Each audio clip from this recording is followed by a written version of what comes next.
We now know a more plant-based diet is more healthy. So eating a lot of animal products is harmful for our health. But that doesn't mean you have to go completely vegan or vegetarian if you don't want to. I think there's a lot of this whole all or nothing mentality. Fortunately, that puts a lot of people off. But the truth is, eating too much animal products is bad for you. And eating a more plant-based diet has been shown to have many health benefits. So in this video, I'm going to show you 3 very simple plant-based meals that are full of flavour. They're really nutritious. They're really delicious, trust me. And they're for everybody. They're not just for vegans or vegetarians. They're for everybody. So try them out and just give it a chance.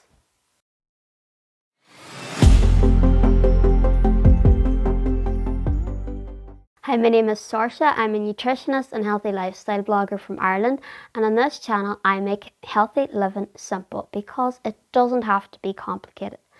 In today's video we're going to talk about how you can make your diet healthier by making it more plant-based. Like I said, you don't have to be vegan or vegetarian to eat more plant-based meals. You can incorporate them into your normal diet.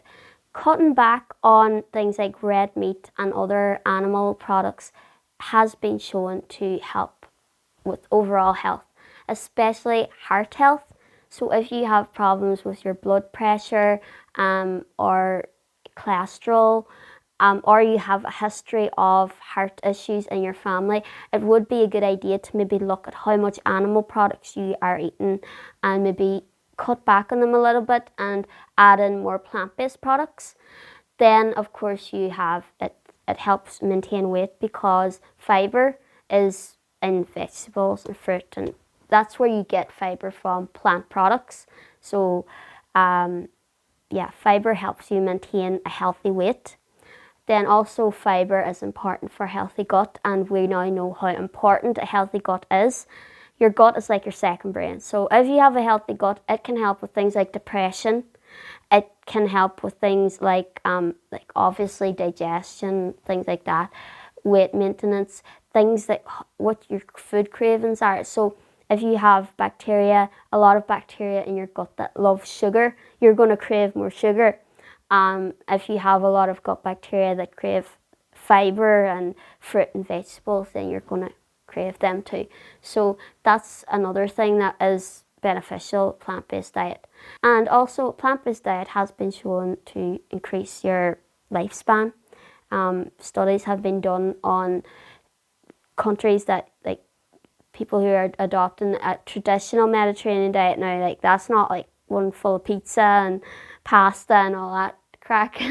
Is like traditional Mediterranean diet is one that is fruit and vegetables, like very little processed foods at all, olive oil for healthy fats. You've got like fish for healthy fats as well, and protein, some poultry, very little red meat in it, whole grain cereal foods like whole grain breads and whole grain pastas and things like that.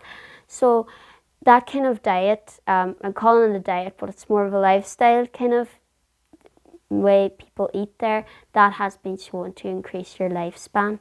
So thinking about that, just you don't have to cut out meat completely. Just cut back on it a little bit. If you're eating red meat every day of the week, then you're eating too much.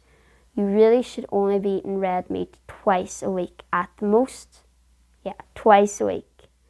And you should other days maybe have fish or chicken, but really the best thing to do is to try to have one or more days where it's meat-free day. So you have one of these recipes maybe that I'm going to show you. There are loads of recipes out there that don't use animal products, and they're really tasty.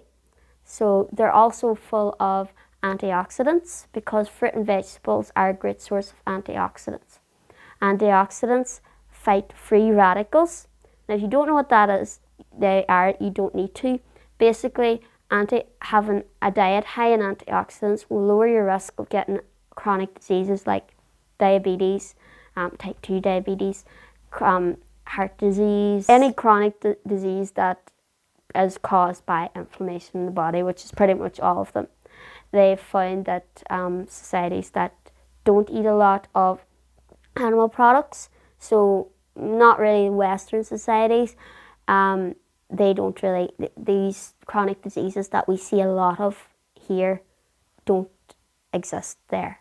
So that shows you how much your diet is, how important your diet is for your health.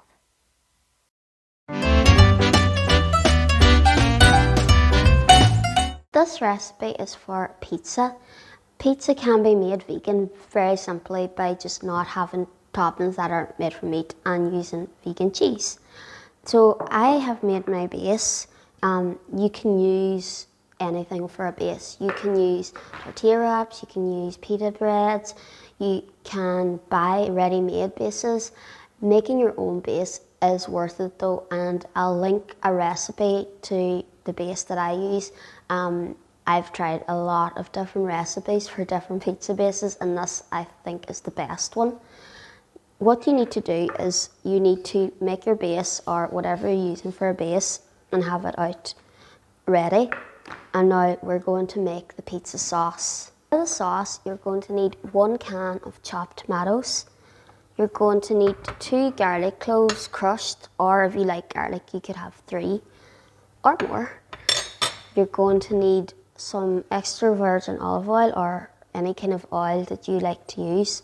You'll need a teaspoon of that, and then just some salt and pepper and some basil. I'm using fresh basil, so I'm going to use 1 tablespoon, but if you don't have fresh basil, then you're going to use dried basil. You only need a teaspoon. So first you're going to heat some oil in a pan. So you need about a tablespoon, and you're going to cook the garlic, and you're just going to cook it until it starts kind of sizzling. You don't want to brown it. You don't want to brown it, and so that will take about 3 minutes. Now that your garlic is sizzling, you're going to add your tinned tomatoes. So add everything. And you're just going to let that simmer away for 15 minutes, and the sauce will thicken. And then all you have to do is season it with some salt and pepper and your basil. Now that your sauce has gone nice and thick, so it should have reduced down, you're going to add your basil. And like I said, I'm using fresh basil, so I'm using a tablespoon. If you're using dried basil, you only need a teaspoon. And just a little bit of salt and a little bit of pepper. And now you're just going to let that simmer for another 2-3 minutes, and then it's ready to put on the pizza. Now it's time to assemble our pizza. This is a great activity to do with kids. So you put all your toppings out into wee bowls and have your sauce. Now this sauce is very hot because it's just off the stove. So if you were doing it with kids, you'd probably let it cool first. But you're going to put your sauce on first. And you just put it in the middle, and then, now I would have liked this to have gone a little bit thicker. It normally goes a little bit thicker, but today it decided not to. Now this sauce is called marinara sauce, and you can also use it in things like pasta. You could use it on meat. You can use it on like chicken, fish. So it's very versatile. And it's only, like 3 ingredients. You've got your tinned tomatoes, basil, garlic, and olive oil. 4 ingredients. So it's really simple to make. You can make a really big jar of it and store it in the fridge. You can freeze it. So it's so much better than buying like tinned ones that have maybe a lot of sugar and a lot of preservatives in that. They're fine once in a while, but if you can make your own, it's always better. So spread it out as best you can. And now when I was in Italy, I got to learn how to make pizza, and I always thought you put the cheese on first and then you put your toppings. Apparently not. you actually put the toppings on first. So this is some sun-dried tomato. Now I thought these were sun-dried tomatoes, but apparently they're not. They're like, so I'm just gonna dollop them. This. I wanted sun-dried tomatoes because it's kind of a different taste. It gives it a bit of a, I don't know how to explain it. They're nice. They're also, sun-dried tomatoes are also really nice in a pasta dish. So, now this is a vegan pizza, and I am not a vegan. So normally what I would put on my pizza, I would put like pepperoni, sweet corn. I'm going to put sweet corn on. Other things you could put on, you could put peppers, you could put mushrooms, you could put, I know it's a bit controversial, but pineapple. You can really put anything on pizza. And then if you don't want it to be a vegan pizza, you could put chicken, pepperoni, chorizo, ham, beef, and like you could put anything on a pizza. So that's why it's great to do with kids, because if you set out all of the toppings and make them nice and colourful, then they can decide, they can make up their own design as well, and they'll want to make their pizza as colourful, which means they will hopefully pick loads of vegetables. So I think that is enough sweet corn. And these are olives. Now, I didn't like olives before I tried them. They are also really nice in pasta dishes. So I'm just going to put them on. Now, they might not exactly look appetizing, but trust me, they are nice on pizza. And they're also really, really good for you, because that's like where olive oil. So, olives. And now I'm going to sprinkle the cheese. So normally, obviously, I would use ordinary cheese, but this is vegan mozzarella. I have heard that vegan cheese isn't really nice when you eat it without it being cooked. So it melts very well though. So hopefully this is true and we get a nice pizza. So depending on what base you use, so if you use something like, say, tortilla or pita bread or ready-made base, you might not need as long to cook. If you've made your own base, then you run roughly around 15 to 20 minutes, but keep an eye on it. Don't walk away and go and forget about it. Just keep looking in the oven, but don't open the oven door, because that'll add on more cooking time. So I'm going to put this in the oven for about 15 to 20 minutes and then take it out.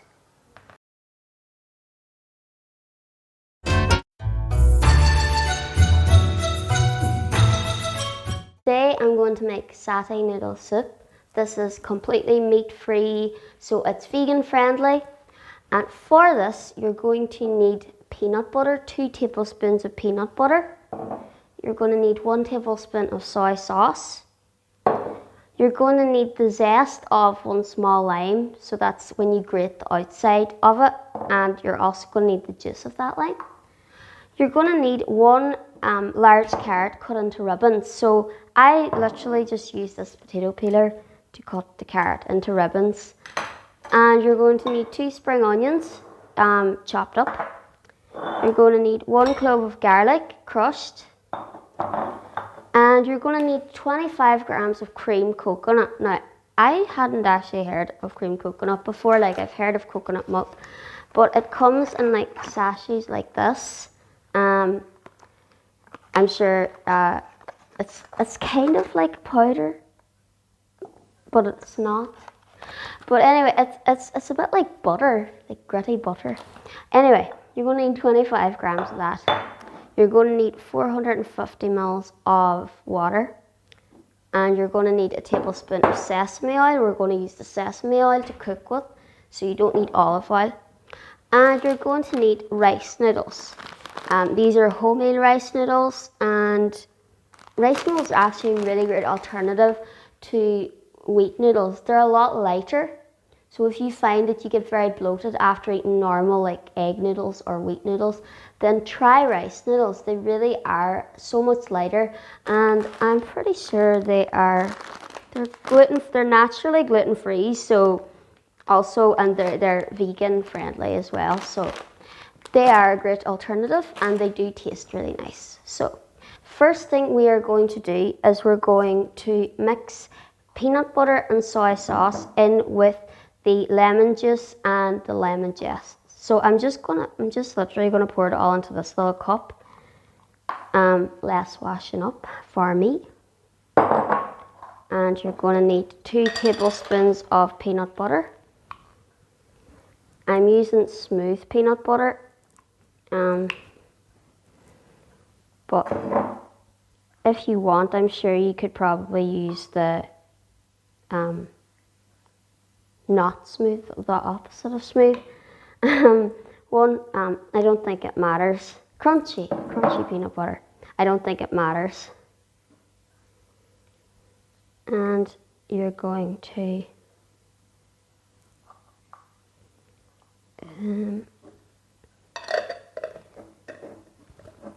you're just gonna like mix that. Oh, I forgot the soy sauce. So you're gonna need a tablespoon of soy sauce as well. And if you want to keep this low sodium, you would use the low sodium soy sauce. But really, you're only using a tablespoon, so it shouldn't make that much of a difference. You're just gonna mush that up. Oh my god, really messy. Probably not the best spoon to use. Oh, and try not to get soy sauce on your clothes because it doesn't come out. I hope it's okay if you get it on the table. So you're just going to mix that up to it'll kind of go into like a paste, like that. And once you've got that mixed up, you can just leave it to the side. We are going to use it later. Now you're going to go over and you're going to fry your garlic and your spring onion. So now you're going to heat some oil in the pan. Like I said, I'm using sesame oil instead of olive oil. So I'm going to put in about a tablespoon of sesame oil. And just heat that in the pan. And now I'm going to add my garlic.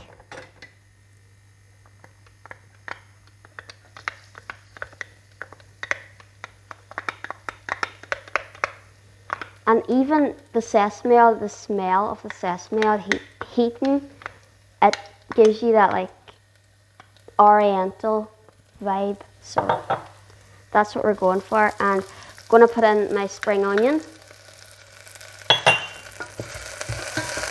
And you're going to cook them on a medium heat for about 3 minutes. Oh, you're also going to add just a little bit of salt. So it's been about 3 minutes now, and I'm going to add in 450 ml of water.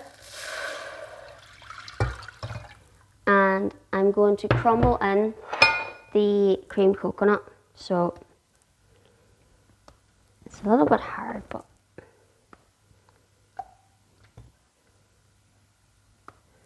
and then you're going to bring this to the boil. Oh, there it is crumbling now. You're going to bring this to the boil. And then you are going to add in your carrots and your peanut butter, soy sauce mixture thing and your noodles. And then it takes 5 minutes and that's it ready. So it's really nice, simple little dish to make.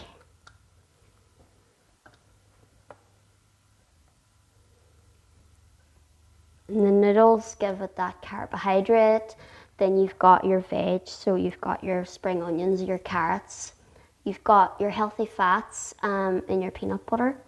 And you have got protein in peanut butter as well. It wouldn't exactly be that high in protein.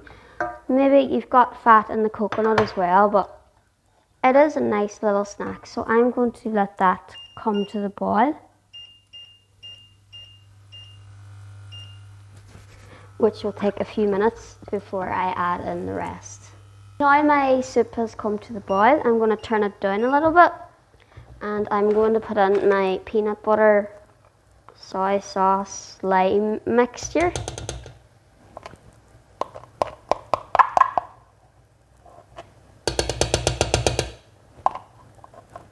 And try to get it all in. And then I'm going to drop in just one nest of rice noodles. So obviously if you were making more of this, you would maybe add in more noodles.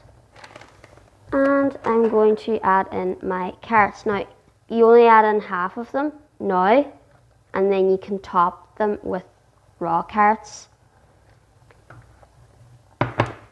So just going to mix it all up, and then you're going to let that cook for 5 minutes, because the rice noodles only take about 5 minutes to cook. So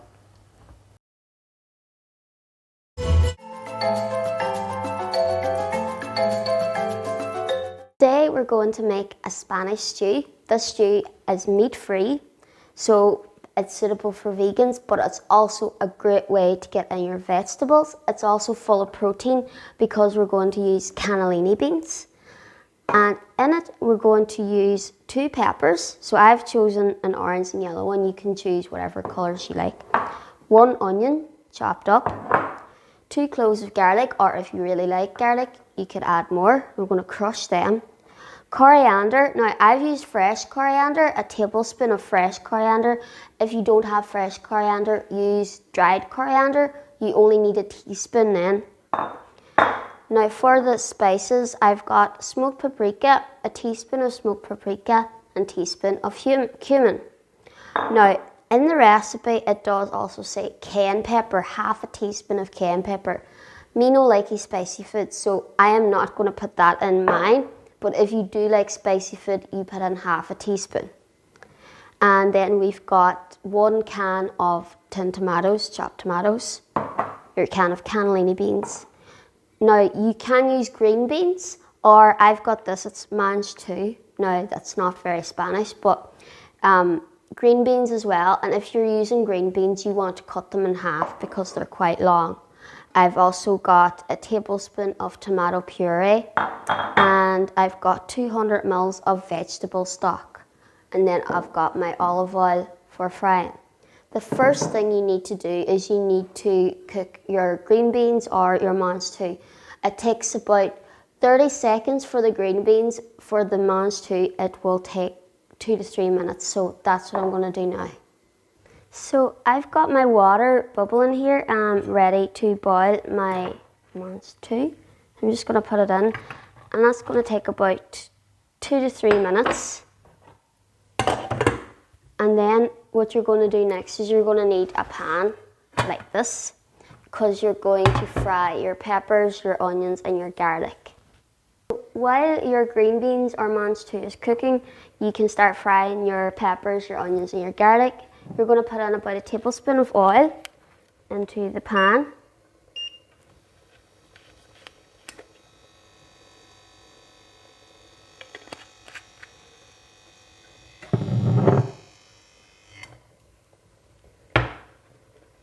And then when the oil is hot, you're going to add your peppers, your onions,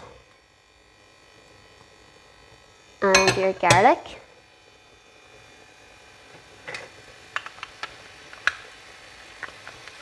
And you're just going to fry them until they're nice and soft.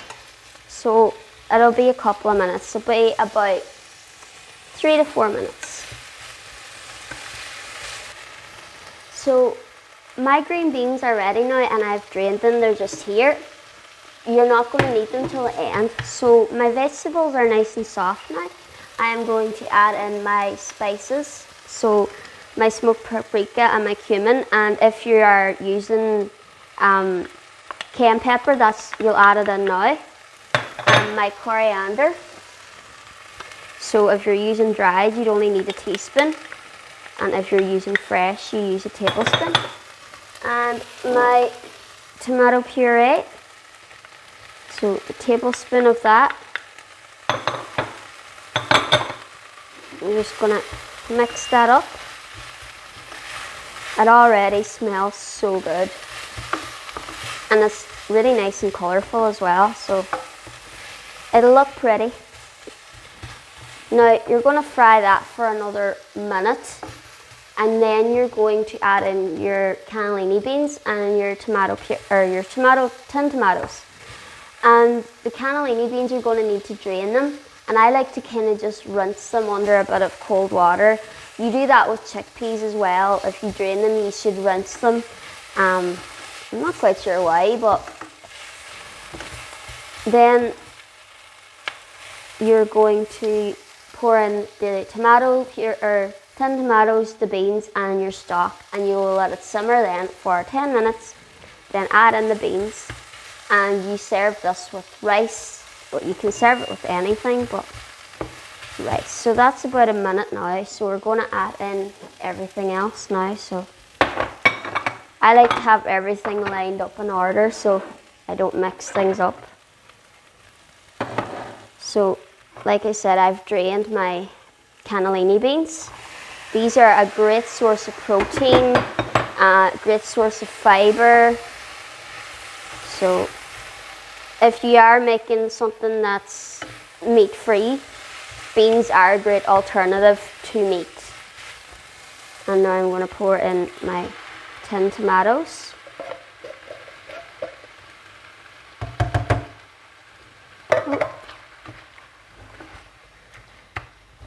Like, look at that, that's so colourful. And finally, add in the stock. You can also make your own vegetable stock. If you're ever making vegetables, like boiling carrots or anything, use the water and then add in maybe some seasoning, and that's stock. So you're just going to let that simmer away for about 10 minutes. And then you're going to add in your green beans or your mange stew or whatever you've used. You could use spinach as well, just something green. And then that is it, Spanish stew.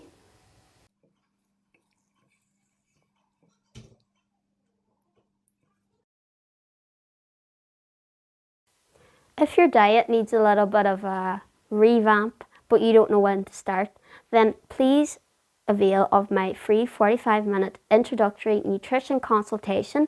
You can follow the link below in the description box, or you can find it on my website, sourceshealthyliving.com, or you can find it on my Facebook page. It's 45 minutes where we can just talk about what your goals are, your health goals, and I can see what I can do to help you reach it. So whether it's weight loss, weight gain, muscle gain, just wanting to be healthier, I'll try and help. So I hope all these recipes change your mind about plant-based meals. And if you tried them out, I'd really love if you comment below and tell me how you got on. Did they taste good? Would you make any changes to them? Or even better, did you miss the meat or the animal products you would normally have put in them? Especially the vegan chili. So also, if you did like this video, please like it, subscribe it, and share it. And hit that notification bell if you'd like to be notified when I upload any more videos. Bye.